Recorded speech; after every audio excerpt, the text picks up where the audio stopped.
सवाल ये भी उठता है कि जो आपने ट्रांसपेरेंसी की बात भी की, आप लगातार ये बात भी करते हैं कि अंत्योदय को आगे बढ़ाना है, आखिरी व्यक्ति तक तमाम चीज़ें पहुंच पाए उसकी तरफ बढ़ना है। पर्ची खर्ची को लेकर बहुत कहती है बीजेपी कि हमने पर्ची खर्ची के कल्चर को ख़त्म कर दिया, लेकिन विपक्ष ये सवाल लगातार उठाता है कि सिर्फ कहने की बातें हैं, चीज़ें आज भी वैसी ही हैं। नहीं, देखिए, विपक्ष के पास अगर कोई सबूत हो तो बताए। मैं 10 साल मंत्री रहा हूँ और मैंने देखा कि किसी की पर्ची ही नहीं चलती है, किसी का खर्चा नहीं होता।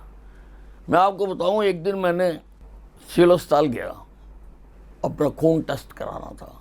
मैं अपनी हाथ आगे किया, लेकिन उसने मेरे पैर पकड़ लिए।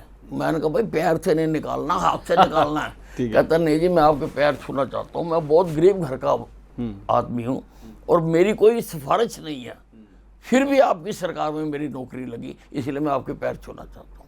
कितनी बड़ी बात है।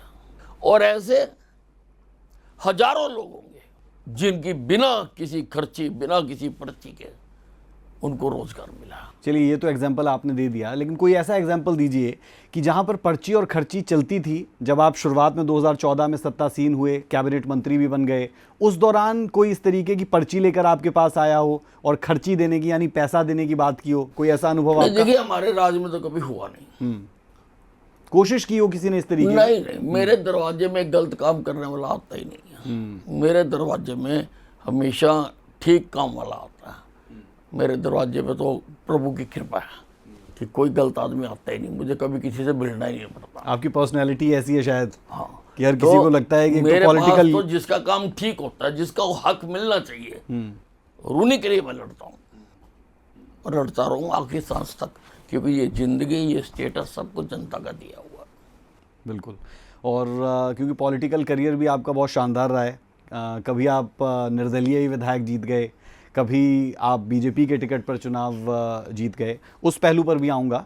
लेकिन उससे पहले बात कर लेते हैं कांग्रेस पार्टी की, और कांग्रेस पार्टी पर आपके तंज की और निशानों की। बहुत ज़्यादा आप तंज भी कसते हैं, निशाने भी साधते हैं, और राहुल गांधी से तो कुछ ज़्यादा ही प्रेम आपको। नहीं, देखिए, वो अपनी अपनी पार्टियों के प्रमुख हैं। कल को ये हट जाएंगे, इनको छोड़ देंगे। अच्छा। जो और बनेगा उसको पकड़ लेंगे। हमने क्या लेना, हमारा कोई व्यक्तिगत थोड़ा जी। अब वो कांग्रेस पार्टी के अनअनाउंस्ड मुखिया हैं, ठीक है जी। तो जब वो बोलते हैं तो हमारा धर्म बनता है हम उनकी बात के ऊपर प्रतिक्रिया दें।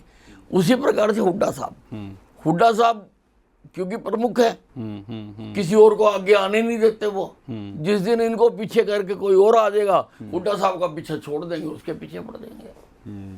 मतलब पीछा तो कांग्रेस का आप पकड़ कर रखेंगे। देखिए, वो तो सवाल जवाब तो करना ही है ना जी। वार्ता तो चलती रहनी चाहिए ना जी। हमारे तो सवाल जवाब होते हैं।